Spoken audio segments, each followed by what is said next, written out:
Good morning, sunshines. Welcome back to Unlocking the Paradigm Portal. My name is Sarah. So let me tell you, this is like the 18th time I've tried to record this because just like the unlovable wound that I did last week, this one today was a particularly intense one for me, and it keeps getting my throat choked up and I have coughing fits. So as I did on Wednesday last week, I'm just going to roll with it. I may cough, I may fumble. Just hold on, okay?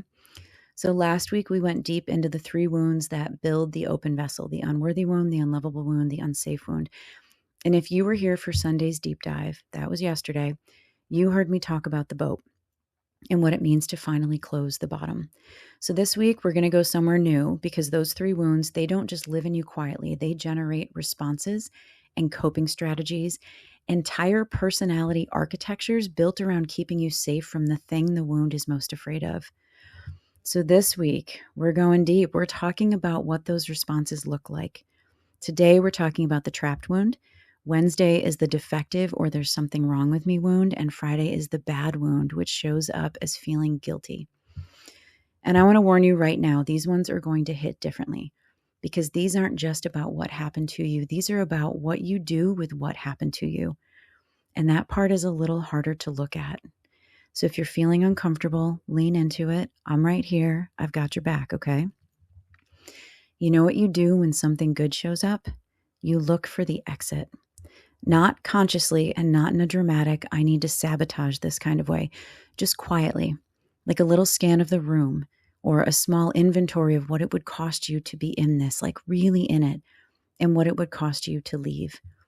And somewhere in that calculation, leaving starts to feel like the smarter option, or the safer option, or the option that keeps you intact. And the good thing, like the real thing, the one that actually had potential, either ends or never fully begins. And you tell yourself it just wasn't right, or the timing was off, or you weren't ready, or something was missing. What was missing was your willingness to stay inside something that mattered without an escape hatch already mapped. That's the trapped wound, and it has been running your life a lot longer than you realize. You don't have a commitment problem. You have a safety problem, and those are not the same thing. And here's the cruelest irony of the trapped wound. You have spent your entire life running from the cage, from anything that felt like restriction, like the walls closing in, like being held somewhere that you couldn't leave. Commitment felt like a cage. Intimacy felt like a cage. Vulnerability felt like a cage. Being fully known by someone, like really all in, no exits, felt like the door locking behind you. So you stayed free, and you stayed loose, and you stayed 1 foot out. You probably stayed with people that you didn't have to get too deep with or too attached to. And what you built instead, in all that freedom, in all that protective space, was a cage of your own making. Not one that locked you in with someone, one that locked everyone else out. Bars facing outward, you on the inside, feeling victorious and untouchable, and completely, devastatingly alone. The wound convinced you it was keeping you from being trapped, but it was the trap the whole time. So what is the trapped wound down deep? It's this core belief that staying, really staying, fully staying, no exit strategy staying is dangerous. Not just uncomfortable, but dangerous, like a threat to your actual survival, a threat to your entire system.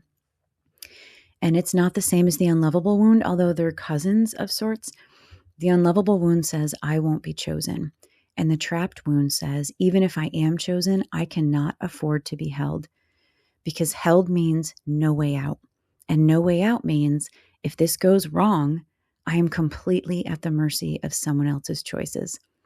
And that is the thing the trapped wound cannot tolerate. So it engineers freedom, constantly, quietly.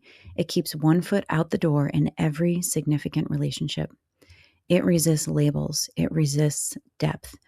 It resists the kind of knowing that makes you truly accountable to another person. And it finds reasons, like very convincing, very logical reasons, why this particular situation requires more space, more time, more independence than maybe the average person would need. And it can look like a fierce commitment to autonomy. And autonomy is genuinely healthy until it becomes a moat. until it becomes the thing you hide behind so nothing can get close enough to matter enough to hurt you. And it can look like chronically choosing unavailable people, or the one who lives far away, or the one who is emotionally closed off, the one who is actively in a different life situation that makes real commitment structurally impossible. And you tell yourself it's bad luck, but it's not bad luck. The wound is selecting people who cannot actually hold you, because being held is the thing you are most afraid of. And it can look like leaving right before things get real, right before the conversation that would deepen something, right before the vulnerability that would crack you open, right before the moment where you would have to be seen fully and respond to being seen and staying anyway. The wound times its exit perfectly just before the point of no return. So the trapped wound doesn't blow things up, it just never fully lands. And it is very, very good at making that look like discernment. So now the generational map, where did this come from? Because it has very deep roots. And we're going to go all the way back. I did dive into the greatest generation, which is the one before the silent generation, because this one really sticks, and you can see it best when you go back to the greatest generation. So they were born in those early part of the 1900s, and they were shaped by World War I, the Great Depression, World War II, and these were people for whom survival was not a metaphor. It was a daily, literal project. You did not have the luxury of examining your feelings about your circumstances. You endured your circumstances. You kept moving. You did not stop to ask whether the life you were living was the one you actually wanted, because wanting was besides the point. Getting through was the point. So what does that produce in terms of relationships? It produces duty, obligation. You stayed because leaving wasn't an option, economically, socially, structurally. You made it work because you had no other framework. Love was something you decided, not something you felt your way into. And choice, like real choice, the kind that comes from genuine intention and intentional decision making, was a luxury that they could not afford. And then the silent generation inherited that framework and applied it to a world that was starting to stabilize. But the template was already set. You married who you were supposed to marry. You stayed in the job you were supposed to stay in. You did not make waves. The trapped wound in this generation often ran in reverse, not the fear of being held, but the crushing weight of a life lived entirely without exit.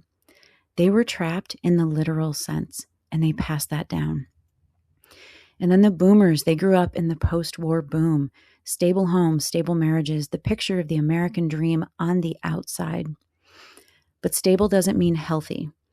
And what they watched were parents who stayed, dutifully, quietly, oftentimes miserably, because leaving wasn't done. Love as an obligation, marriage as an institution. Emotion is something you managed privately and never discussed openly. And then they came of age in a cultural moment that blew all of that up. The 60s, the 70s, freedom, self-expression, questioning everything their parents had accepted without question. So the boomer trapped wound lives in that collision point between the suffocating stability they were raised inside and the radical freedom they reached for. Commitment started to feel like the thing their parents had, airless, dutiful, a life sentence, and the wound said, I will never be that trapped. So Gen X got the wound in its most distilled form. Latchkey kids, divorce epidemic, a childhood that required early self-sufficiency and taught very effectively that depending on people is how you get stranded. The Gen X version of the trapped wound is almost a point of pride, fierce independence, an allergy to need, a bone-deep conviction that the only person you can truly rely on is yourself, which is adaptive and unbelievably lonely. And it makes genuine intimacy feel like handing someone the keys to your own undoing. And then millennials, they got a confusing double message. You can have it all. You deserve to have it all. But also the economy is collapsing and nothing is stable and the institutions that were supposed to hold you are crumbling. The trapped wound in millennials often shows up as chronic optionality, keeping the door open, refusing to fully commit to any one path, relationship, career, city, because what if something better is right around the corner? The wound reframes itself as keeping your options open. It is not keeping your options open. It is keeping your exits clear. And then Gen Z, they're navigating this in real time in a world that has never moved faster or offered more alternatives. It's overwhelming. Swipe left, next option. The algorithm will always surface something new. The trapped wound has never had more cultural reinforcement. And really staying through the boring parts and the hard parts and the parts that require you to be accountable to someone other than yourself has never been more countercultural. Here comes the coughing. So it's different generations, different expressions, same wound, same question underneath all of it. If I fully commit to this person, this path, this life, and it turns out to be wrong, who will I be and how will I survive? Every generation found a different answer to that question, and every generation passed their answer down to children who had no idea they were receiving it. So how does it show up right now, and what does it look like on a Monday morning in your actual life? Well, it looks like being physically present and emotionally somewhere else. You're there in the relationship, the conversation, the moment, and simultaneously, quietly, running a background check on whether you could survive without it. Not because anything is wrong, just because the wound needs to know the answer is yes before it will let you relax into any of it. And it looks like picking fights right after something goes really well. Real intimacy just happened. Something opened, something was shared, something felt genuinely close. And within 48 hours, you've manufactured a reason to create distance. The wound doesn't like exposure. It moves to cover it. And it looks like the sudden, inexplicable loss of attraction right around the time someone starts to really show up for you. They're consistent. They're available. They're choosing you clearly, and you feel nothing. Or worse, faintly suffocated. And you think it means they're not the right person. What that means is that the wound just got activated. And it looks like having a very elaborate personal philosophy about independence and space and not losing yourself in relationships. A philosophy that is, in many ways, genuinely healthy, but that you apply so rigorously that real closeness never actually has room to form. And it looks like staying in relationships that are comfortably distant. That situationship that never quite defines itself. The relationship with someone emotionally unavailable enough that you never have to be fully accountable for your own unavailability. The dynamic where both people are keeping one foot out and calling it chemistry. These are relationships where you don't have to invest emotionally. And it looks like a very specific kind of regret, not the loud, dramatic kind, the quiet kind, the 3 a.m. kind, the one that shows up when you think about the people and the moments you edged away from right when they were getting real. When you think about what might have been possible if you'd stayed inside of it instead of finding the door. The trapped wound doesn't leave you with dramatic losses. It leaves you with a long, quiet list of things that almost were. And that is its own kind of devastating. So here's the thing the trapped wound does not want you to know, and I'm going to share it. Freedom is not the opposite of commitment. Freedom is not the opposite of being held. The wound has sold you a story that says staying, like really staying without the exit mapped, means losing yourself. It means becoming trapped in the literal sense. It means handing over your autonomy to someone who could use it against you. But that is not what happens when two whole, grounded people choose each other. That is what happens when someone who has never felt safe tries to do intimacy without ever having healed the part that doesn't believe safety is real. Real security, the kind that comes from doing your own work and knowing who you are, it doesn't evaporate when you commit to something. It's what makes commitment possible without it feeling like a cage. You don't lose yourself in someone when you know who you are. You bring yourself to them. And if you think back to yesterday's episode and I talked about the person pulling up in their own boat and tethering to yours because they've done their work. Think about that one. Go back and listen to that episode. So the wound's exit strategy has been protecting you from exactly one thing, the risk of being fully known and fully chosen and then fully lost, which is a real risk, genuinely. But love involves that risk. And the wound solution never fully arriving doesn't actually protect you from loss. It just guarantees a different kind of loss. The loss of what could have been, the loss of your own depth, the loss of finding out what you are capable of when you stay. And when you turn the lights on, when you name the pattern instead of living inside of it over and over on a repetitive loop, the first thing that shifts is the awareness of the exit strategy while it's running. You start to catch yourself. You feel the distance start to form, and you can ask, is this discernment or is this the wound? Is this person actually wrong for me, or have they just gotten close enough that the alarm is going off? And you don't have to have the answer immediately. You just have to stop moving toward the door on autopilot. The exit strategy has kept you safe. It has also kept you from finding out what you are capable of when you don't leave, and that is worth knowing. So your stone for today, another two-parter. And don't put any pressure on yourself with these. The first part, where is your exit strategy right now? And again, as I've said before, not in a relationship that is genuinely unhealthy, toxic, unsupportive. Not that one. That one, get the hell out of that one. See it for what it is. Get out. Stop trying to save people or change them or playing in your own patterns. That's why you're listening to this. But somewhere in your life where something real is available and you have quietly, carefully kept yourself from fully landing in it. A relationship, a friendship, a career path, a creative project, something that matters enough to be worth protecting yourself from. Name it. Just name it. The second part, sometime this week, I want you to do one thing without the exit mapped. Sounds challenging, I know. One conversation you've been having at arm's length, have it a little bit closer, inch in. One moment of real connection you've been letting pass, let it land. One place where you've been physically present and emotionally somewhere else. Come all the way even just dip a toe.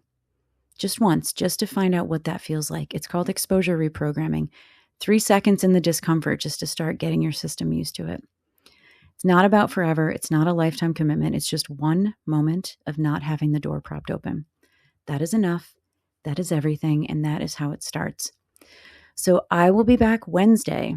And we are going to get into the defective wound, the one that says something is fundamentally, irreparably wrong with you. Sounds great, right? This one also has been impacting way more people than I think they realize. It is quiet, it is painful, it is vicious, and it has been operating your system like a freaking virus. So come back on Wednesday, join me for that one. And then, as always, Tuesday, Thursday, Saturday are the Light in the Dark series at 9 p.m. So the one tomorrow night, Tuesday night, will be based on this particular trapped wound. So leave some comments, like, share, subscribe, hype, all the things, whatever. Just come back and let's keep diving into it together. And if you're feeling uncomfortable, if you're feeling nervous, leave a comment, send me an email. I am in this with you and I am here to support you. All right, have a great day.